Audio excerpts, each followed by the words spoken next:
Dear students, in this module we will discuss and learn about validity and reliability in detail. The learning objectives of this module are meaning and importance of validity and reliability, types and procedures to test the validity and reliability. Social science research, the terms validity and reliability are often used relating to the tools of the data collection, that is instruments and data obtained. It is always easy to talk, ask and discuss about these terms, but difficult to practice in one's own research. However, researchers will try to see that their research is valid and reliable. In order for research data to be of value and of use, they must be both reliable and valid. First, we will learn about the validity, its meaning and importance. The concept of validity is mostly related to a research instrument or tool of data collection. Validity is defined as the degree to which the researcher has measured what he has set out to measure. According to Curlinger, the commonest definition of validity is epistemized by the question, are we measuring what we think we are measuring? These definitions will give two ideas of validity, namely whether the instrument by a researcher is measuring what is supposed to measure, and how can one establish that an instrument is measuring what it is supposed to measure. Of these two, the first one will be answered by the person who designed the study, that is the researcher, the readership of the report and experts in the field. But then answering the second question becomes difficult in the senses that on what basis the researcher, the readership of the report and the experts make the judgment. About validity, we will first see the types of validity. Validity is measured in two ways. One is phase and content validity and the second one is criterion related validity. Under the phase and content validity, generally the judgment that an instrument is measuring what it is supposed to is primarily based upon the logic link between the questions and the objectives of the study. In view of this, the application of the phase and content validity is easy. It is the common practice that each question or item on the research instrument must have a logic link with an objective. Establishment this link is an indication of the validity of the instrument. Greater the link, higher the phase validity of the instrument. This can be said as phase validity. On the other hand, the researcher also would see that all the items and questions included in the instrument are covering all the aspects of the issue or phenomenon being measured. Establishing that the different items of a research instrument cover various aspects of the issue is an indication of the content validity of the instrument. Greater the coverage, higher the validity. Likewise, content validity is also judged on the basis of the extent to which statements or questions represent the issue they are supposed to measure, as judged by the researcher, the readership and experts in the field.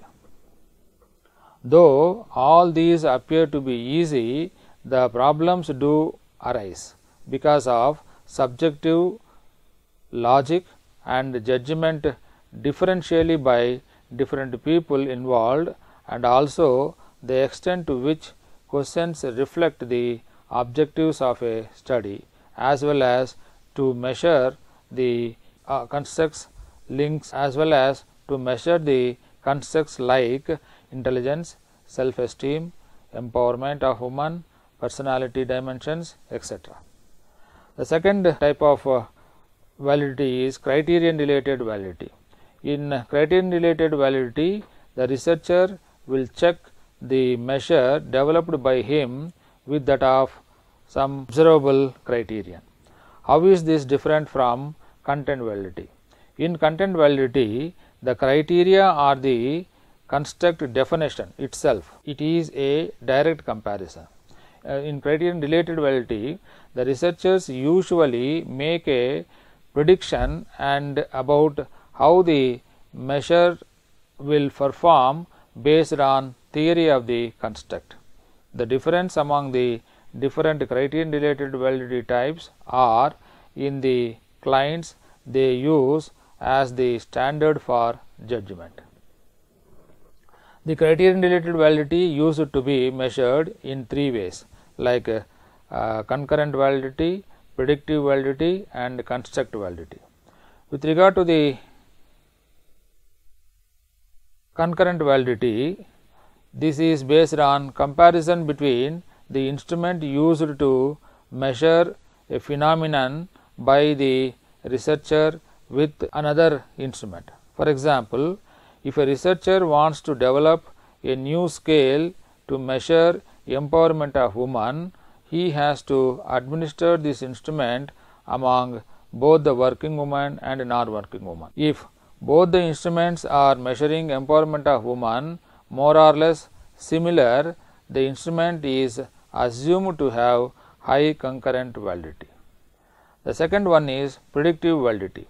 In predictive validity, the researchers try to assess the instrument's ability to predict something it should theoretically be able to predict.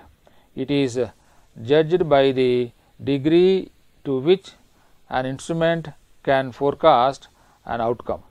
For instance, the researcher might theorize that the measure of academic performance at collegiate level should be able to predict how well a person will do in higher education based professions. Then the researcher will give the measure to those professors in universities and see if there is a high correlation between scores of the measure, that is academic performance, and their performance as professor of universities. A high correlation would provide evidence for predictive validity, that is, it would show that the measure can correctly predict something that the researcher theoretically thinks it should be able to predict. Usually, both the concurrent predictive validity are treated. Usually, both the concurrent and predictive validity are tested based on coefficient of correlation. It is also coined as a validity coefficient. Here, higher the correlation coefficient, higher the criterion validity. The third type of validity is construct validity. Construct validity is an indication of a research instrument to measure what is supposed to. It is mostly based on statistical procedures. It is determined by ascertaining the construction of each construct to the total variance observed in a phenomenon. For example, suppose a researcher is interested in carrying out a study to find out the extent of empowerment of women among the members of the self-help group. Then the researcher constructs the empowerment in terms of access to and control over resources, autonomy in decision making and freedom of movement as the factors indicative of empowerment of women. After the pretest of data analysis, the researcher use statistical procedures to establish the correlation of each construct, that is the three factors mentioned earlier, to the total variance, that is empowerment of women. The contribution of each of these factors to the overall empowerment, that is total variance, is an indication of the degree of validity of the instrument. Here, the greater the variance attributable to the constructs, the higher the validity of the instrument. Though this is more sophisticated one, the researchers need to know about the required statistical procedures. Now, we will move upon to the next topic called reliability. We will first learn about the meaning and its importance. Reliability is another concept which is mostly used in social science research. Generally, if a research tool is consistent and stable, it can be said that it is reliable.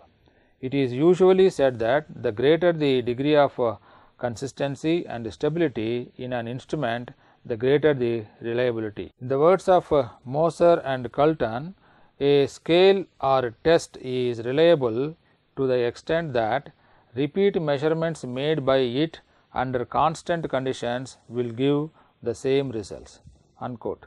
Thus, reliability is the degree to which an assessment tool produces stable and consistent results. Generally, the concept of reliability has to looked at from two sides.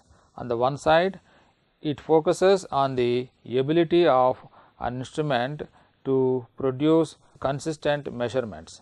For example, if a researcher collects the same set of information more than once using the same instrument and gets the same or similar results under the same and similar conditions, that the instrument is said to be reliable.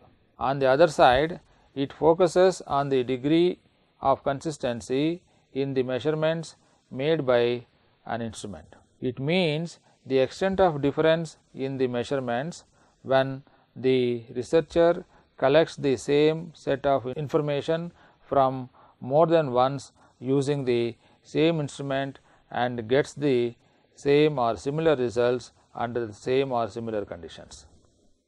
If difference exists, there is an error, which is an indication of the extent of inaccuracy, and thereby one can say this is due to the instrument's unreliability.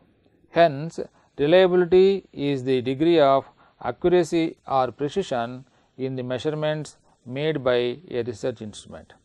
By and large, the lower the degree of error in an instrument, the higher the reliability. For example, suppose a researcher developed a questionnaire to ascertain the prevalence of domestic violence in a community.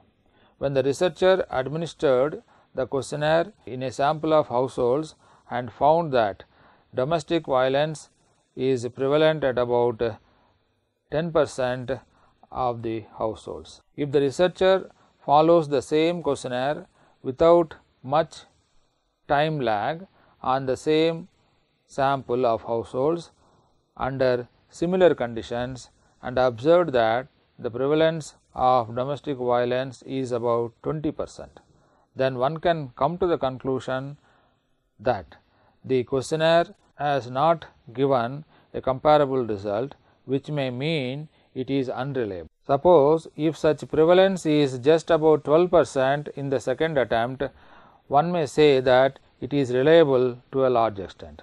Thus, the lesser the difference between the two sets of results, the higher the reliability of the instrument. Now, we will learn a few things about what are the factors affecting the reliability of a research instrument. In the social sciences, generally it is impossible to prepare a research tool which is 100% accurate. This is not only because a research instrument cannot be so, but also because it is impossible to control the factors affecting reliability. Some of such factors are listed here. They are the wording of questions, the physical setting, the respondent's temperament, the researcher's temperament, the nature of the interaction, differential responses by different respondents. We will briefly discuss about each one of these. The wording of questions. Even a slight ambiguity in the wording of questions or statements can affect the reliability of a research instrument, because of the fact that respondents may interpret the questions differently at different times, which in turn results in different responses. Secondly, the physical setting.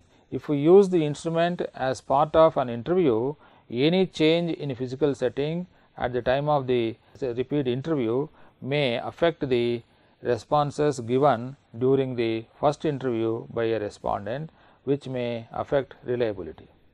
Thirdly, the respondent's temperament. A change in respondent's mode in responding to questions or writing answers in a questionnaire can change and may affect the reliability of the instrument. Fourthly, like in the case of respondent's mode, if there is any change in the researcher's motivation and interaction, which could also affect the responses given by the respondents and thereby affecting the reliability of the research instrument. Fifthly, the nature of the interaction. Generally, in the interview situation, the interaction between the researcher and the respondents can affect the responses significantly. If such interaction changes in repeated interviews of the same respondent or with different respondents, there is a possibility of affecting the instrument. The next one is the differential responses by different respondents. Suppose a research instrument is used to measure attitudes towards an issue. Some respondents, after having expressed their opinion, may feel that as compared to their normal attitude, they have been too negative or too positive towards the issue. The second time, they may express that opinion differently, thereby affecting reliability. Now, we will move upon the methods of determining the reliability. In social science research, especially while carrying out quantitative research, there are several methods to determine the reliability of an instrument, which are classified broadly under two headings, that is external consistency and internal consistency procedures. First, we will look upon the external consistency. There are two most commonly used procedures under external consistency, which are based on the comparing findings from two independent processes of data collection with each other as a means of verifying the reliability of the measure. Test retest reliability, and second one is parallel forms reliability. Under test retest reliability, this method is commonly used for establishing the reliability of a research tool. As per this, an instrument is administered once, that is test, and then again, that is retest, under the same or similar conditions. The ratio of difference between the test and retest scores, like the findings earlier stated in the case of prevalence of domestic violence, is an indication of the reliability of the instrument. That is, the greater the ratio or the smaller the difference, the higher the reliability of the instrument. Generally, a test retest ratio of 1 for a difference of 0, which means no difference, indicates 100% reliability of the instrument. On the other way, any deviation from this indicates less reliability. That is, the smaller the ratio or the larger the difference, the less the reliability of instrument. This procedure is mostly used by psychologists to test intelligence, personality, self-esteem, stigma, etc. among the same group of people over a period of time. For estimating the extent of reliability, Scatterplot and or Pearson's R is to be computed. Suppose if the Pearson's R for two sets, that is test and retest, of scores of the same instrument is plus 0.95, the instrument is said to be highly reliable. Generally, if a test reset correlation of plus 0.80 or greater is considered to indicate good or high reliability. The major advantage of this procedure is that it permits the instrument to be compared with itself than the use of another instrument. The main disadvantage of this procedure is that a respondent may recall the responses and he or she gave in the first round, which in turn may affect the reliability of the instrument. Parallel forms reliability. In this procedure, the researchers considered two instruments known as parallel forms that are intended to measure some phenomena, say for example intelligence, personality, self-esteem, etc. The two instruments are then administered either to the same population or to similar populations. The results obtained from one test are compared with those obtained from the other. If they are similar, that is having high correlation nearer to 1 as noted in the previous example, it is assumed that the instrument is reliable. In this case, the main advantage is that it does not suffer from the problem of recall found in the test-retest procedures. Further, a time lapse between the two tests is not required. However, but the major disadvantage is that you need to construct two instruments to measure the same phenomenon instead of one, which is laborious and a difficult task. Another disadvantage is that it is difficult to achieve comparability in the two population groups and in the two conditions under which the tests are administered. Internal consistency. The major idea behind this method is that the items or questions measuring the same phenomena of a single instrument administered to a group of people on one occasion to estimate reliability. Here, the number of items or questions in an instrument does not matter. Even a few randomly selected items or questions from the total pool to test the reliability of an instrument, each segment of questions thus reconstructed should each segment of questions thus constructed should reflect reliability more or less the same extent. It is based upon the logic that if each item or question is an indicator of some aspect of a phenomenon, therefore, each segment constructed will still reflect different aspects of the phenomenon, even though it is based upon fewer items or questions. There are different procedures to measure the internal consistency reliability, but here two commonly used ones are discussed. One is the average inter-item correlation and the second one is split half reliability. First, we will discuss a few words about average inter-item correlation. In this procedure, all of the items in an instrument that are designed to measure the same construct or phenomenon are used. Then, first compute the correlation between each pair of items. For example, if a researcher has 6 items, then he will have 15 different item pairings, that is 15 correlations.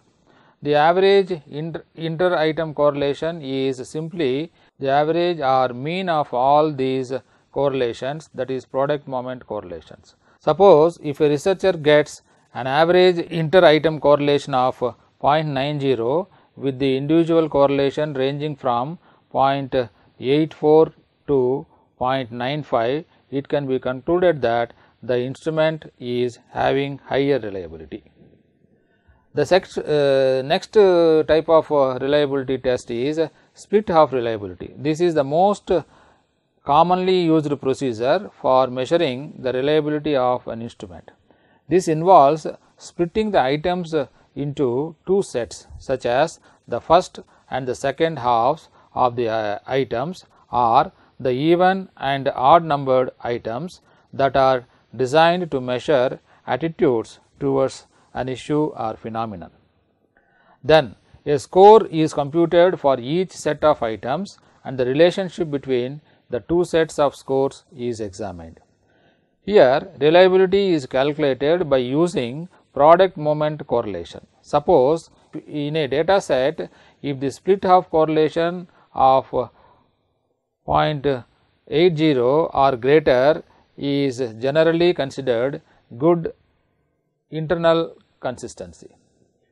In the recent period, the most common measure of internal consistency used by social science researchers is a statistic called Cronbach alpha. Conceptually, alpha is the mean of all possible split half correlations for a set of items.